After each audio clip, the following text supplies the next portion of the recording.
September 15th, 1916. 5:20 in the morning. Somme, France. The metal beast that emerged from the morning mist moved like nothing the German soldiers in flares had ever seen. It crushed barbed wire beneath its tracks as if the defences that had held the Western Front in a death grip for 2 years were made of paper. It climbed over trenches that had swallowed entire battalions, and it kept coming, impervious to the machine gun fire that had mowed down hundreds of thousands of men in the fields of France. The soldiers who saw it that morning didn't know they were witnessing the future of warfare.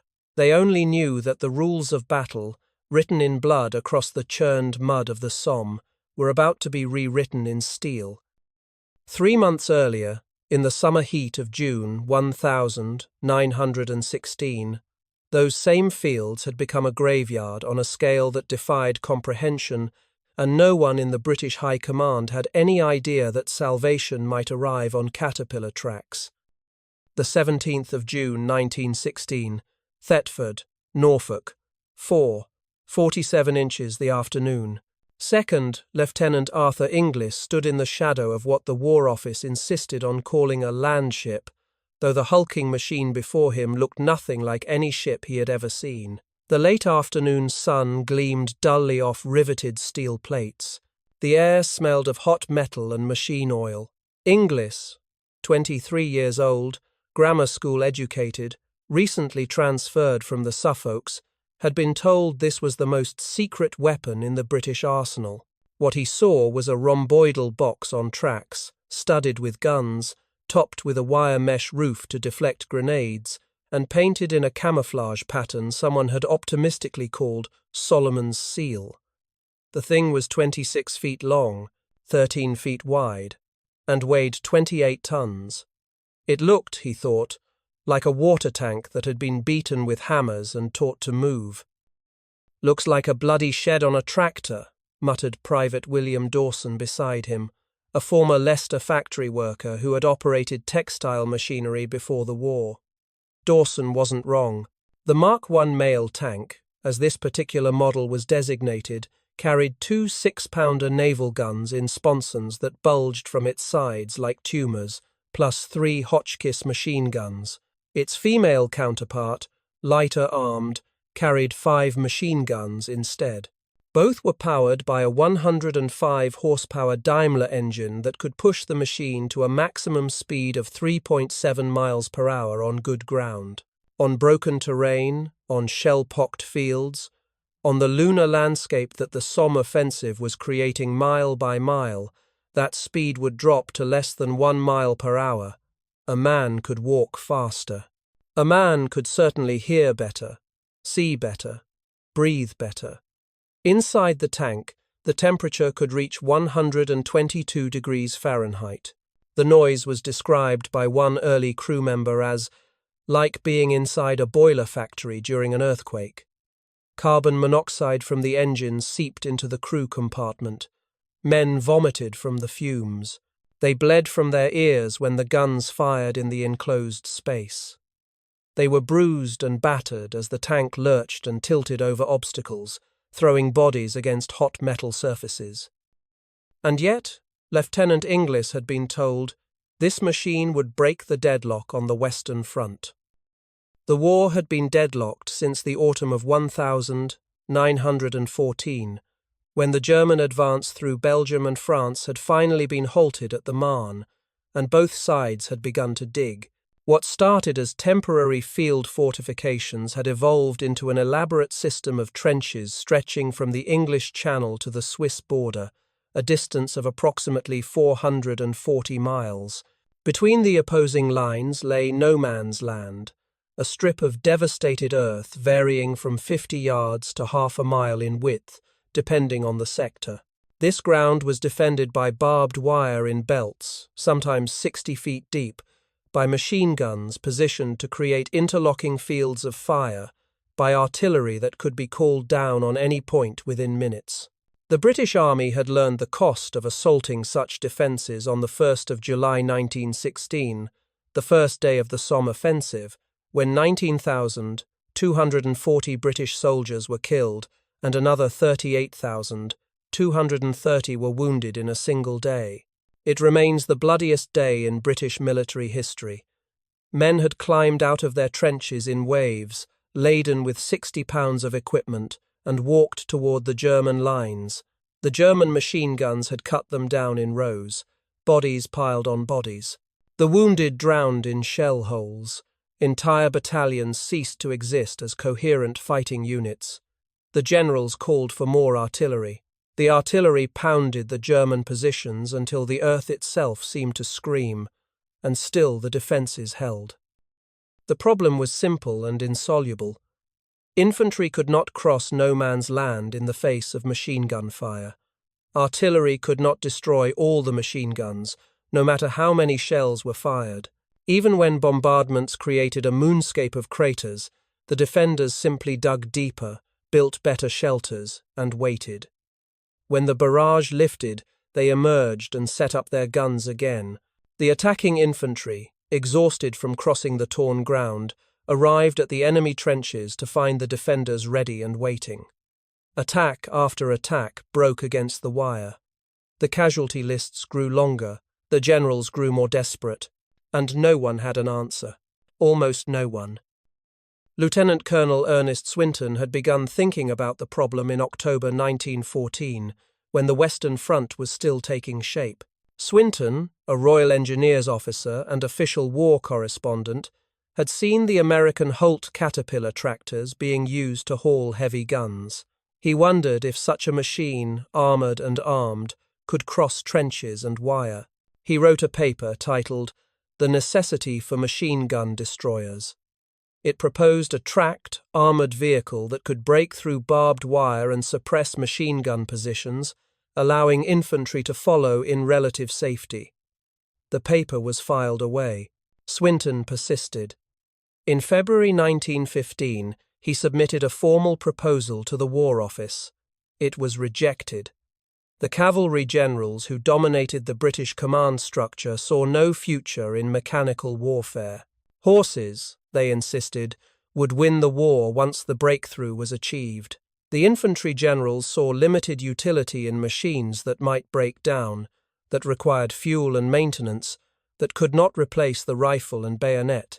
The prevailing opinion was captured by one senior officer who reportedly said, "The idea is idiotic and unworthy of serious consideration." But Swinton had a patron. Winston Churchill, then First Lord of the Admiralty, had become interested in the concept of a landship, a vehicle that could carry guns across broken ground.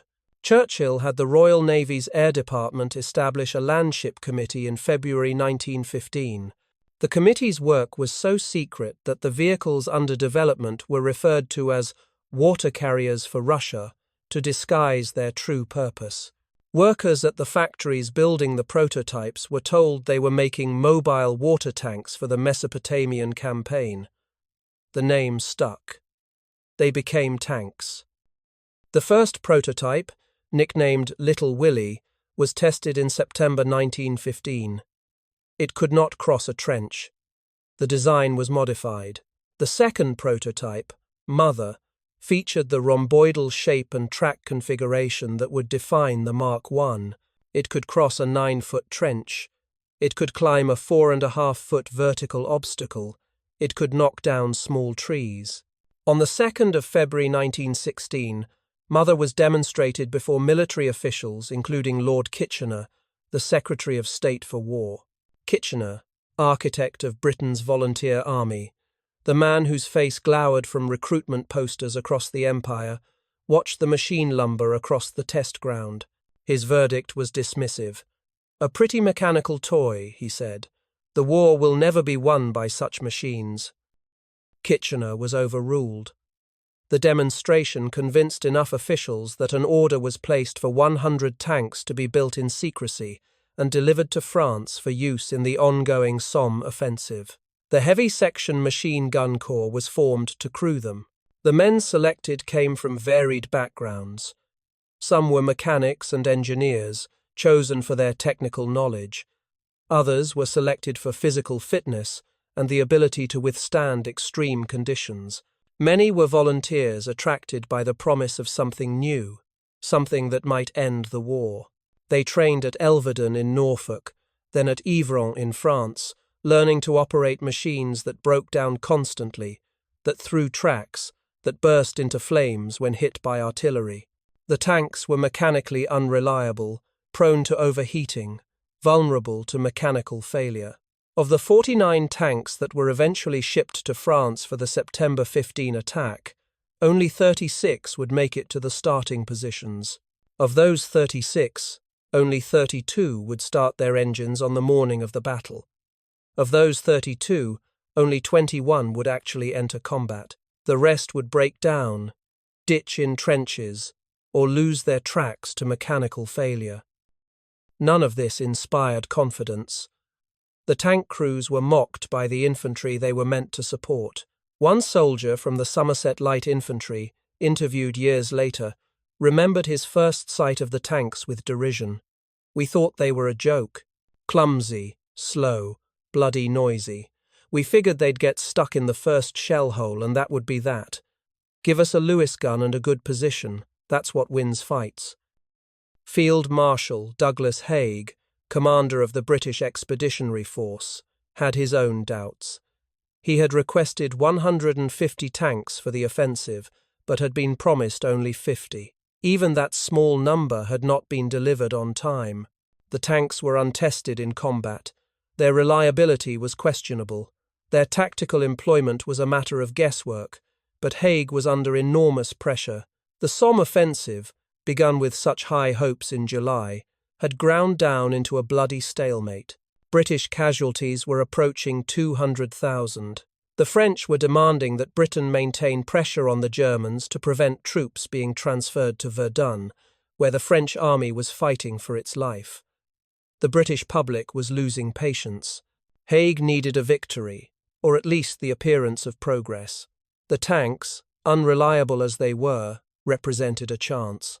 On September 13, 2 days before the attack, Haig wrote in his diary, "I have not a great belief in them, but they are worth trying."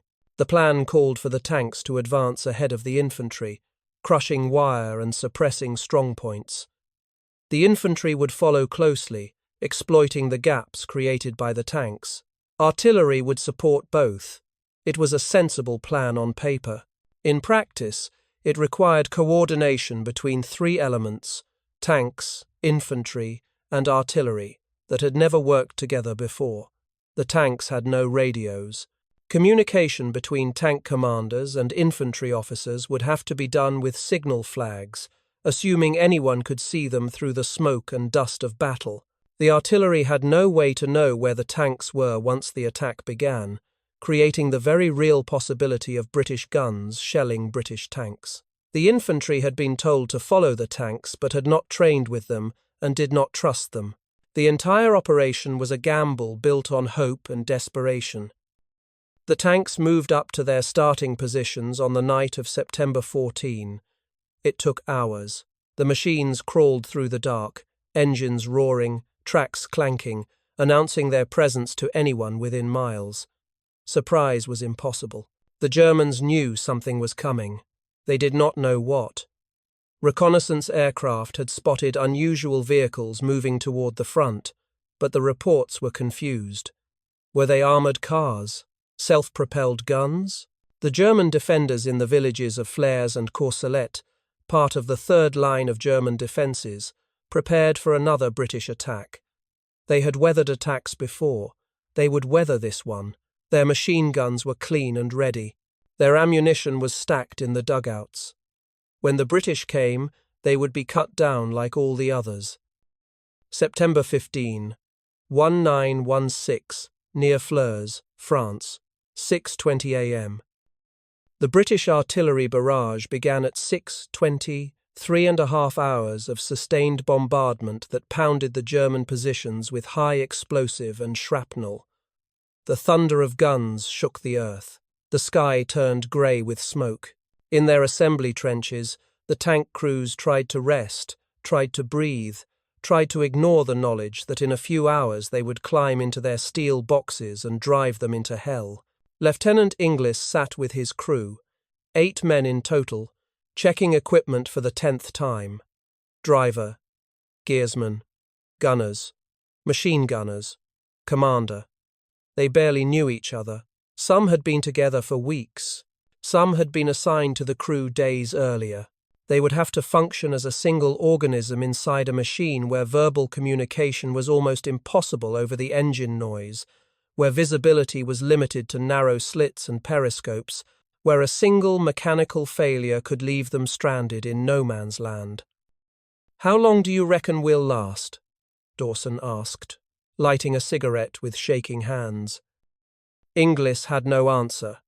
The training had been rushed, the tactics were untested, the machines were unreliable, but orders were orders, and dawn was coming. At 6:20, 0 hour, the barrage lifted. The whistles blew, the infantry began to climb out of the trenches, and 32 Mark I tanks lurched forward into no man's land. They moved at walking pace, engines screaming, tracks biting into the churned mud. The German machine guns opened fire immediately. Bullets struck the armor with sounds like hail on a tin roof. The crews inside could hear every impact, could see the lead splash where rounds struck near vision ports, but the armor held. 7 millimeters of hardened steel plate was enough to stop rifle rounds and machine gun bullets. The crews were safe, or as safe as anyone could be in no man's land. But visibility was atrocious. The vision slits provided only narrow views. The periscopes fogged and shook. The driver navigated by instinct and shouted directions, trying to avoid shell holes and trenches that could trap the tank. The noise was beyond description. The Daimler engine roared. The tracks clattered. The exhaust belched fumes. When the 6-pounder guns fired, the blast inside the tank was deafening. Men stuffed cotton in their ears. It was not enough. Blood trickled from eardrums ruptured by overpressure. The temperature climbed. Sweat poured. Fumes choked. Men vomited and kept working. And the tanks kept moving. Tank D1, commanded by Captain H.W. Mortimer, approached the German front-line trench. The machine gun fire intensified. German soldiers, stunned by the appearance of the metal monsters, poured fire into the oncoming vehicle. It had no effect. D1 reached the trench, tilted forward, and crossed it, tracks gripping the far side, pulling the hull over and down. The tank crushed the parapet, knocked down the wire, and continued into the German position. The infantry following behind found the wire flattened, the trenches crossable, the machine gun nests silent or abandoned. For the first time in 2 years of trench warfare, infantry crossed no man's land without suffering crippling casualties. Not every tank was so successful. Tank D5 ditched in a shell hole within minutes of starting. Tank D11 threw a track and had to be abandoned. Tank D13 was hit by German artillery and caught fire, the crew escaping with severe burns. But enough tanks made it through to create breaches in the German line. Tank D16, commanded by 2nd Lieutenant Stuart Hasty, rolled into the village of Flers and drove down the main street, firing its guns into German positions. A British reconnaissance aircraft circling overhead sent back a message that entered the historical record. A tank is walking up the high street of Flers with the British Army cheering behind. The impact on German morale was immediate and profound. German soldiers who had held their positions through days of artillery bombardment, who had endured gas attacks and infantry assaults, broke and ran when the tanks appeared. After-action reports from German units described panic and confusion. One German officer wrote in his diary, "The arrival of the enemy tanks had a shattering effect on the morale of our troops. Men who had stood firm against every previous attack simply ran." Another report stated, "No one had ever seen anything like these machines. They came on regardless of machine gun fire. The men who stayed to fight them were brave, but their weapons were useless. The men who ran cannot be blamed." The psychological impact was as important as the tactical effect. The tanks broke the myth of the invincible defense. For 2 years, Soldiers on both sides had learned that trenches, wire, and machine guns created an impenetrable barrier. Infantry attacks were suicide. The only way forward was to pound the enemy with artillery until nothing was left. The tanks proved that this was not true. A properly armoured vehicle could cross the wire, suppress the machine guns, and break into the enemy position. The defensive advantage that had paralysed the Western Front was not absolute. It could be overcome. But the first tank attack was far from a decisive victory. Of the 49 tanks available, only 21 actually engaged the enemy. The mechanical breakdown rate was staggering. Tanks ditched in shell holes, through tracks, overheated, suffered engine failures. The average operational life of a tank in that first battle was measured in hours. Some lasted minutes. Tank D9 advanced only 300 yards before breaking down. Tank D17 made it all the way to its objective, then suffered a catastrophic transmission failure and had to be abandoned. The crews, exhausted, poisoned by fumes, deafened by noise, stumbled back to British lines or took shelter in shell holes to await rescue. 9 tanks were destroyed or disabled beyond recovery. The Germans, once they recovered from the initial shock, began to develop countermeasures. Artillery proved to be the most effective. A direct hit from a field gun could penetrate the tank's armour or break its tracks. Machine gun fire, while ineffective against the armour, could strike vision slits and periscopes, blinding the crew. German soldiers discovered that hand grenades could be dropped through the tank's roof vents or pushed through the sponson gun ports. The tank was not invulnerable. It was simply very hard to kill. The British infantry's reaction to the tanks was mixed. Those units that had advanced behind the tanks and exploited the breaches were enthusiastic. The tanks had saved lives. They had made the impossible possible.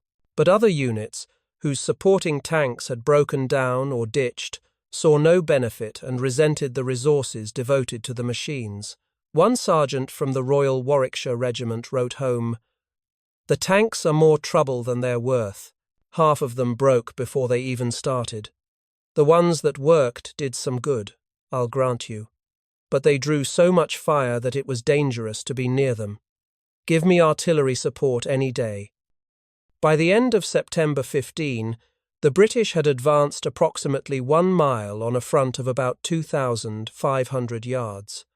Casualties were lighter than on July 1, but still heavy by any measure. Approximately 29,000 British soldiers were killed, wounded, or missing. The tanks had helped, but they had not won the battle outright. The village of Flers was taken. The village of Courcelette was taken. Other objectives were not reached. The breakthrough that Haig hoped for did not materialize. The Somme offensive would continue for another 2 months, grinding forward in small, costly increments, until the November rains turned the battlefield into a swamp and operations were called off. Total British casualties for the entire Somme offensive would reach 420,000. The Germans lost an estimated 450,000. The French, fighting on the southern sector, lost 200,000. Over 1 million men killed, wounded, or captured for an advance of roughly 6 miles at its deepest point. But the tank had proven its potential. And now, both sides faced a new reality. The Germans immediately began studying the captured and disabled British tanks. Detailed technical reports were compiled. Armour thickness was measured. Gun types were identified. Engine specifications were estimated. The German High Command recognized the threat. If the British could produce tanks in large numbers and solve the mechanical reliability issues, the stalemate on the Western Front would shift decisively in favor of the Allies. Germany had to respond. Work began on German tank designs, though the German military-industrial complex was already strained by the demands of the war. Resources were limited. The British naval blockade had created shortages of raw materials. Priority was given to artillery, aircraft, and U-boats. The German tank program would lag behind the British for the remainder of the war. Germany would produce only 20 of its own A-7V tanks by war's end. But the Germans did develop effective anti-tank tactics and weapons. Armor-piercing machine gun ammunition was issued. Artillery was trained to engage tanks. Specialized anti-tank rifles would appear by 1918. The tank had entered the battlefield, and the nature of warfare had changed. Britain, meanwhile, accelerated tank production. The Heavy Branch Machine Gun Corps, later renamed the Tank Corps, expanded rapidly. More men were trained. New tank designs were developed. The Mark I was followed by the Mark II, III, and IV, each incorporating lessons learned from combat. The Mark IV, introduced in 1917, had thicker armor, better ventilation, and improved reliability. The Mark V, introduced in 1918, featured a new engine that allowed a single driver to control the tank without a gearsman, significantly improving maneuverability. By the end of the war, Britain had produced over 2,600 tanks of various types. France, inspired by the British example, developed its own tank force, building the Renault FT light tank, which featured a fully rotating turret and became the most numerous tank of the war with over 3,000 produced. The United States, entering the war in 1917, planned to build thousands of tanks. The war ended before American production reached significant numbers, but the foundation had been laid. Tank tactics evolved rapidly. The initial concept of tanks operating ahead of infantry gave way to more sophisticated combined arms tactics. Tanks, infantry, artillery, and aircraft learned to work together. The Battle of Cambrai in November 1917 saw 474 British tanks attack on a 6-mile front, supported by infantry trained to advance closely behind the tanks and artillery firing smoke shells to blind German gunners. The attack achieved complete surprise and broke through the formidable Hindenburg Line, advancing nearly 5 miles in the first day. It was the first true tank victory, though the British lacked the reserves to exploit the breakthrough, and the Germans eventually counterattacked and retook much of the lost ground. But Cambrai proved that massed tank attacks, properly supported, could achieve decisive results. The Battle of Amiens in August 1918 demonstrated the maturity of tank warfare. Over 600 Allied tanks, supported by infantry, artillery, and aircraft, smashed through German lines on a 15-mile front. The German divisions facing the attack simply collapsed. It was called the Black Day of the German Army by General Erich Ludendorff, the German commander. The coordinated use of tanks, planes, and infantry was so effective that the Germans could not respond. In 4 days, the Allies advanced 12 miles and captured 30,000 prisoners.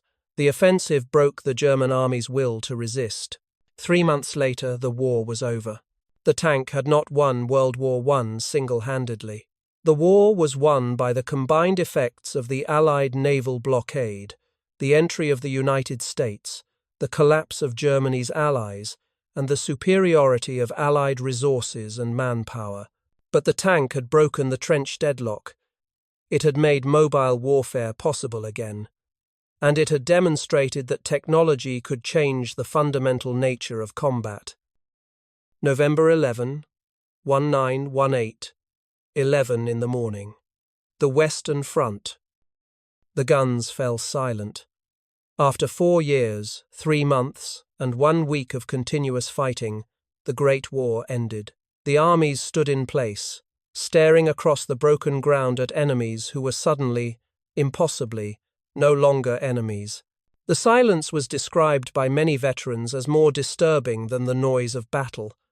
Men who had lived for years with the constant sound of artillery found the quiet oppressive, unnatural. In the trenches, in the dugouts, in the shattered villages that littered the landscape, soldiers tried to comprehend that they had survived.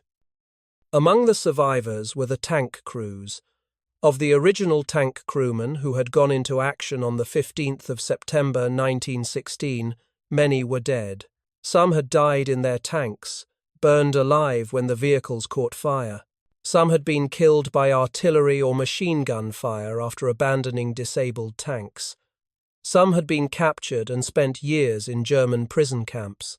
Some had transferred to other units, their bodies or minds broken by the noise, the fumes, the heat, and the strain of operating the early tanks. But some had survived and had continued to fight in the newer, better tanks that followed the Mark I. Lieutenant Inglis, promoted to captain by war's end, had survived. He had fought at Cambrai, where his tank had been knocked out by German artillery. He had commanded a Mark V at Amiens, where his unit had advanced 8 miles in 2 days, deeper than any advance since 1914. He had seen the evolution of tank warfare from novelty to decisive weapon. When the armistice came, he was in Belgium, part of the final Allied offensive that was pushing the Germans back toward their own border when the war ended. Years later, in 1936, Inglis was interviewed for a BBC documentary about the origins of the tank. He was 43 years old, balding, still physically fit, working as an engineer for a Birmingham manufacturing firm. He spoke slowly, choosing his words carefully, still troubled by memories he preferred not to revisit. "The Mark I was a terrible machine," he said. "Unreliable, uncomfortable, dangerous, even when nothing was shooting at you. But it worked. It crossed the wire. It suppressed the machine guns. It gave the infantry a chance. That first morning at Flares, I thought we were all going to die. Half the tanks broke down before we even reached the German trenches. Mine kept going, somehow. We crushed the wire. We crossed 3 trenches. We fired into the dugouts and machine gun nests. The Germans ran. I'd never seen Germans run before. They'd always stood and fought no matter what we threw at them, but they ran from the tanks." He paused, staring at something the interviewer could not see. "We lost a lot of good men in those machines. Burns, fumes, mechanical accidents, enemy fire. The Mark I had a crew of 8. By Cambrai, a year later, I'd commanded 3 different tanks and had gone through 24 crew members. Dead, wounded, transferred out. The casualties were terrible, but if we hadn't had the tanks, the casualties would have been worse. The infantry would have kept walking into machine gun fire. The war would have gone on even longer. The tanks didn't end the war, but they changed it. They made it possible to attack without losing entire battalions in a single day." The interviewer asked if Inglis thought the tank was a humane weapon. Inglis laughed bitterly. "There are no humane weapons, but the tank was more humane than what came before it. It saved more lives than it took, at least on our side.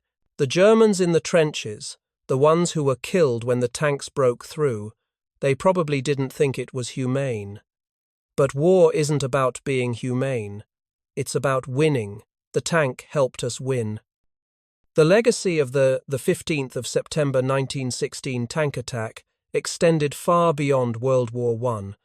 Every major army in the world developed tanks. By World War II, the tank had evolved from the slow, clumsy Mark I into fast, powerful machines like the German Panzer, the Soviet T-34, the American Sherman. Tank warfare became the dominant form of mobile combat on land. The blitzkrieg tactics that Germany used to overrun Poland and France in 1939 and 1940 were based on massed tank formations supported by aircraft and motorized infantry. The tank battles of World War II, at Kursk, at El Alamein, in Normandy, involved thousands of tanks and decided the fate of nations. The lessons learned at Flares about combined arms tactics, about the importance of mechanical reliability, about the need for infantry support, were applied and refined. The tank also influenced military thinking in more subtle ways. Before the tank, military theorists assumed that the defensive was inherently stronger than the offensive. Fortifications, machine guns, and barbed wire could stop any attack if properly prepared. The tank proved this assumption false. With the right tools, the offensive could overcome even the strongest defenses. This realization led to the development of increasingly sophisticated weapons designed to break through fortifications. The tank was the first, but it was followed by self-propelled artillery, armored personnel carriers, attack helicopters, precision-guided munitions, and countless other systems designed to restore mobility to the battlefield. The survivors of the first tank attack grew old in a world shaped by the weapon they had pioneered. By the 1962, when the Cold War had made the tank the centerpiece of NATO and Warsaw Pact military planning, the men who had crewed the Mark I tanks at Flers were in their 70s and 80s. Some were dead. Some had been interviewed for historical projects and had shared their memories. Most had returned to civilian life and rarely spoke of their wartime service. But they knew what they had accomplished. They had broken the stalemate. They had proved that technology could change the course of history. Private William Dawson, the Leicester factory worker who had mocked the tank as a bloody shed on a tractor, survived the war. He returned to Leicester, worked in a factory until retirement, and lived to the age of 79. In 1965, a local historian interviewed him for an oral history project about World War I veterans. Dawson was asked if he was proud of his service in the tanks. Proud? Dawson considered the question. I suppose so. We did something no one had done before. We took a machine that everyone said wouldn't work and we made it work. It was hell inside those things. Noise, heat, fumes. Men died in them. But we kept going. We did our bit. And maybe, just maybe, we helped end that bloody war a little sooner. If that saved a few lives, then yes, I'm proud. He died 3 years later, one of the last surviving members of the Heavy Section Machine Gun Corps. His obituary in the Leicester Mercury was 3 paragraphs long and made no mention of his service in the tanks. The Mark I tank, the vehicle that had lumbered across the fields of Flers on that misty September morning in 1916, became a museum piece. A handful of surviving examples were preserved in military museums in Britain, France, and Australia. They sit silent now, their engines cold, their guns empty, their armour scarred by rust and time. Visitors walk around them, read the plaques, take photographs, and try to imagine what it was like to go into battle inside such a machine. Most cannot. The noise, the heat, the terror, the desperate improvisation of those first tank crews is beyond the experience of people who live in an age of precision weapons and digital warfare. But the legacy endures. Every modern tank, every armoured vehicle, every military doctrine that emphasizes mobility and combined arms traces its lineage back to that morning at Flers. The men who crewed those first clumsy machines did not know they were making history. They only knew they had a job to do, and they did it. They climbed into their steel boxes, started their engines, and drove into the unknown. What they found there changed warfare forever. On the fields of the Somme, where the tank first went into battle, memorials now mark the ground. The trenches have been filled in. The shell holes have been ploughed over. Crops grow where men died. Tourists visit the cemeteries and walk the preserved sections of trench and try to understand what happened there. Near the village of Flers, a small memorial plaque marks the spot where the first tank entered the village. The inscription is simple. Here on the 15th of September 1916, the tank went into action for the first time. A new era in warfare began. The farmers who work the fields occasionally turn up relics from the battle, shell fragments, barbed wire, occasionally larger items. In 1998, a French farmer discovered the remains of a Mark IV tank buried in his field. It had ditched in 1917 and been buried by subsequent shelling. The tank was excavated and sent to a museum.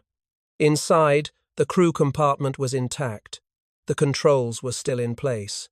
The guns were still mounted in their sponsons. The leather seats were rotted, but recognizable.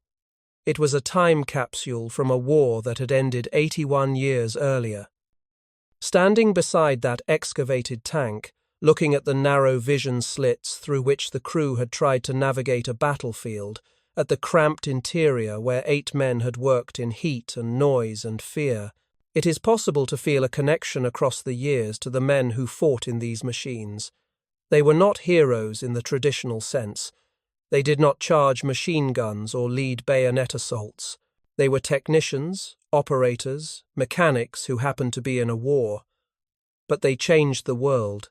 They took a new technology, untested and unreliable, and proved that it could work.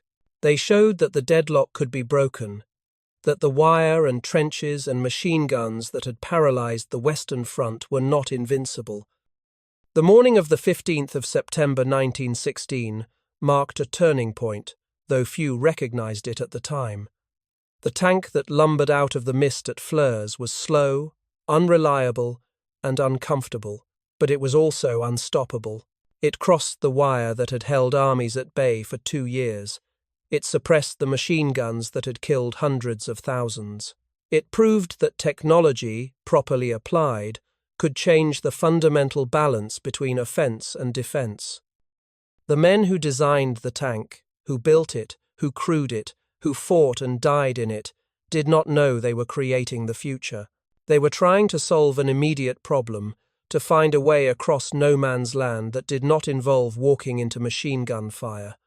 The solution they found was imperfect, dangerous, and often ineffective, but it worked often enough to prove the concept. And once the concept was proven, it could be refined, improved, and mass-produced. War has always been an engine of innovation. The need to defeat the enemy drives technological development faster than any other human endeavor. The tank was one product of that process, born from the desperate need to break a stalemate that was consuming an entire generation. It succeeded not because it was perfect, but because it was possible. And in war, what is possible eventually becomes inevitable. The lesson of Flers, written in steel and blood across the torn fields of the Somme, is that no defensive position is permanent. No advantage lasts forever. Someone, somewhere, will find a way to overcome it. The machine gun and barbed wire gave the defense a temporary supremacy. The tank restored balance. Then anti-tank weapons gave the defense new teeth. Then faster tanks and better tactics overcame those weapons. The cycle continues. Each innovation answered by counter-innovation. Each breakthrough leading to new challenges. But on that morning in September 1916, none of that was clear. There was only the immediate, visceral reality of the attack, the roar of engines, the clank of tracks, the crack of guns, and the sight, incredible and impossible, of metal monsters crawling across ground that had been impassable for 2 years. The German soldiers who saw it, the British soldiers who followed behind it, the tank crews who lived through it, all knew they were witnessing something extraordinary. They did not know it would change the world. They only knew that, for the first time since the trenches had been dug, the wire had been crossed and the machine guns had been silenced. History is made in such moments, when the impossible becomes real, and the rules that governed the past suddenly no longer apply. July 1966, Bovington, Dorset, the Tank Museum. 50 years after the Somme, the museum held a ceremony to commemorate the first use of tanks in battle. A handful of veterans attended, old men now, some in wheelchairs, some leaning on canes. They stood before one of the few surviving Mark I tanks, a female variant that had been recovered from a training ground and painstakingly restored. The tank looked smaller than they remembered, more primitive, more fragile. It was hard to believe they had once taken such machines into battle. Among the veterans was Frank Heap, who had served as a driver in a Mark I at Flers. He was 73 years old, a retired postal worker from Manchester. He had not spoken publicly about his war service in decades, but he had agreed to attend the ceremony because, he said, someone needed to remember what it had been like. The museum director asked him to say a few words. Heap stood before the assembled crowd of historians, military officers, journalists, and curious visitors. He looked at the tank, then at the audience, then back at the tank. "I was 19 years old when I climbed into one of these," he began, his voice steady despite his age. "I didn't know what I was doing. None of us did. They gave us a few weeks of training and told us we were going to win the war. We believed them because we had to believe something." He paused, gathering his thoughts. "The first time we went into action, I thought the machine would shake itself apart. The noise was indescribable. You couldn't hear orders. You couldn't hear yourself think. You just kept your hands on the controls and tried to keep the thing moving forward. I couldn't see much through the vision slit. Just smoke and mud and wire. I didn't see the Germans until we were right on top of their trench. Then I saw them running. That's what I remember most. Not the fighting, not the noise, but the sight of German soldiers who'd held that ground for 2 years, running away from us." He reached out and touched the tank's armor, his hand trembling slightly. 11 men from my company died in these machines, burned to death when their tanks caught fire, suffocated from the fumes. One crew got trapped in a shell hole and drowned when it filled with water during a rain. These weren't safe. They weren't comfortable. Half the time they didn't even work. But they gave us a chance. Before the tanks, attacking meant walking into machine gun fire and hoping you'd be lucky. With the tanks, we had something that could take the hits for us. It wasn't much, but it was something. He stepped back from the tank. "People ask if I'm proud of what we did. I don't know if proud is the right word. We did what we were ordered to do. We operated machines that killed people. There's no pride in that, but we also saved lives. British lives. The infantrymen who followed behind us, they had a better chance because of what we did. If that counts for something, then maybe there's a small piece of pride in that." Another veteran, Harold Whittenham, who had commanded a Mark I at the Battle of Cambrai in 1917, spoke next. He was 71, a former farmer from Sussex, and his memories were sharper, more analytical. "The Mark I was obsolete before it even went into battle," Whittenham said bluntly. "The Mark IV that came later was better in every way. More reliable, better armoured, easier to handle. And the Mark V was better still. But the Mark I was first. That matters. Someone had to go first. Someone had to prove it could be done. We happened to be the ones who did it."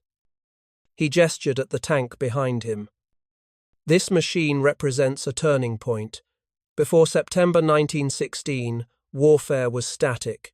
Trenches, wire, artillery. After September 1916, warfare became mobile again. Not immediately. It took time, but the principle was established. You could build a machine that could cross any obstacle, that could protect its crew, that could carry guns into places where men couldn't go. Once that principle was proven, everything changed." Whittenham's voice grew quieter, more reflective. "I sometimes think about the German soldiers we faced. They were men like us. Conscripts, mostly. Factory workers, farmers, clerks. They didn't want to be in those trenches any more than we wanted to be attacking them. But there they were, and there we were. The tank didn't make the war more humane. It just made it faster. Maybe that's better. Maybe a short, brutal war is better than a long, brutal war. I don't know. I'm just glad I survived to see the end of it." The ceremony concluded with the laying of wreaths and a moment of silence. The veterans saluted the tank, that primitive ancestor of all the armoured vehicles that would follow. Some of them wept, though whether from grief, relief, or simply the weight of memory, no one could say. The journalists present filed their stories. The BBC recorded footage for the evening news. The museum added the veterans' testimonies to its archives. And then the moment passed, and the tank returned to being a static display, a curiosity from a distant war, viewed by school children on field trips and military enthusiasts on weekend visits. But the impact of what happened at Flers continued to ripple forward through time. By 1966, tanks had become ubiquitous. The Cold War arsenals of NATO and the Warsaw Pact included tens of thousands of tanks: the Soviet T-55, the American M60, the British Chieftain, all descended from the clumsy Mark I that had first crossed the wire 50 years earlier. The tank had evolved from a slow, breakthrough weapon into a fast, maneuverable combat vehicle that combined firepower, protection, and mobility. Modern tanks could travel at 40 miles per hour, compared to the Mark I's 3.7. They had gyro-stabilized guns that could fire accurately while moving. They had composite armor that could withstand anti-tank missiles. They had night vision, laser rangefinders, computerized fire control systems. They were 1,000 times more capable than the Mark I. But the fundamental concept remained unchanged: an armored, tracked vehicle that could carry guns across difficult terrain and survive enemy fire. That was the idea proven at Flers in 1916, and it remained valid 5 decades later. The tank also influenced civilian technology in unexpected ways. The tracked suspension system developed for tanks was adapted for use in tractors, bulldozers, and other heavy equipment. The hydraulic systems, the transmissions, the engine cooling systems, all of these technologies found applications beyond the military. The engineers who designed tanks during World War I and World War II often went on to careers in automotive manufacturing, bringing their expertise in mechanical engineering to the civilian sector. The tank, born from the needs of war, contributed to peacetime progress. But perhaps the most significant legacy of the tank was strategic. The existence of large, mobile armored forces changed how nations thought about defense and deterrence. During the Cold War, the fear of Soviet tank armies sweeping across Western Europe shaped NATO's strategy for decades. The placement of anti-tank barriers, the positioning of defensive forces, the development of attack helicopters and anti-tank missiles, all were responses to the threat posed by massed tank formations. The tank had become not just a weapon, but a symbol of military power. When the Berlin Wall fell in 1989 and the Cold War ended, the role of the tank seemed to diminish. The conflicts of the 1992nd and 2000s in Iraq, Afghanistan, and elsewhere often involved urban combat and counterinsurgency, environments where the tank's advantages were less pronounced. Some military theorists predicted the tank would become obsolete, replaced by lighter, more flexible vehicles and precision-guided munitions delivered from the air. The future of warfare, they argued, belonged to drones, not tanks. But tanks endured. They proved valuable in urban combat, providing mobile firepower and protection for infantry. They remained essential for conventional warfare. When Russia invaded Ukraine in 2022, tanks were once again at the forefront of major combat operations. The lessons learned at Flers about the importance of combined arms, about the need for infantry support, about the vulnerability of tanks operating alone, were relearned in the fields and cities of Eastern Europe. War had changed in countless ways since 1916, but the tank remained relevant. The men who crewed the Mark I tanks at Flers could not have imagined this future. They could not have foreseen that their clumsy, unreliable machines would evolve into the sophisticated weapons systems of the 21st century. They were focused on immediate survival, on completing their mission, on making it through the day. But their actions set in motion a transformation in warfare that continues to shape the modern world.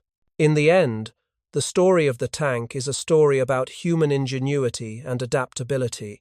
Faced with an impossible problem, the deadlock of trench warfare, engineers and soldiers developed a solution that seemed absurd on its face. A landship, a moving fortress, a vehicle that could cross trenches and crush wire. The idea was mocked, dismissed, and doubted.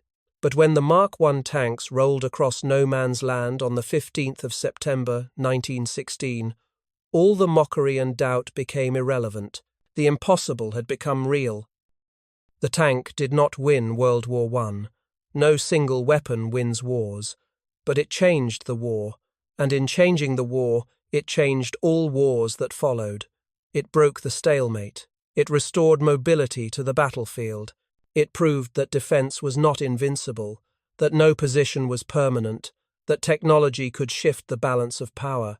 The cost of this transformation was measured in lives: tank crews who burned to death in their machines, infantry who followed tanks into battle and were cut down when the tanks broke down, German soldiers who were crushed under the tracks or killed by the guns, civilians who lived in villages that became battlefields. The dead of the Somme, over 1 million men, are buried in cemeteries that stretch across the landscape of northern France. Their graves are marked with simple headstones, row after row after row, a monument to the industrial scale of modern war. Among those graves are the graves of tank crewmen. They are not marked differently from the graves of infantrymen or artillerymen or cavalrymen. Death does not distinguish between branches of service. But the tank crewmen were pioneers, whether they knew it or not. They took the first steps down a path that would lead to the mechanized warfare of the 20th and 21st centuries. They did not choose this role. History chose it for them. They simply did their duty, climbed into their machines, and drove forward into the unknown. On the fields of Flanders and Picardy, where the tanks first went into battle, the land has healed. The scars of war have faded. The trenches are gone. The wire is gone. The mud and blood and horror have been covered over by grass and crops and the passage of time. But the memory remains, preserved in museums, in memorials, in the testimonies of veterans, and in the historical record. The Mark I tank at the Bovington Tank Museum still sits in its display hall, surrounded by the more advanced tanks that followed it. Visitors look at it and see a relic, a primitive machine from a bygone era. They cannot imagine what it was like to crew such a vehicle in combat. They cannot hear the noise, feel the heat, smell the fumes, taste the fear. All of that has been lost to time. But the achievement remains. On the 15th of September 1916, a small group of men took an untested weapon into battle and proved that it worked. They crossed ground that had been impassable. They broke defences that had been impregnable. They changed the rules of warfare. And in doing so, they changed history. The tank that lumbered forward through the morning mist at flares was slow, clumsy, and unreliable. But it moved forward. And in moving forward, it carried with it the future of mechanized warfare, the end of the trench deadlock, and the beginning of a new era. The men inside that tank did not know they were making history. They only knew they had a mission to complete. They completed it, and the world has never been the same.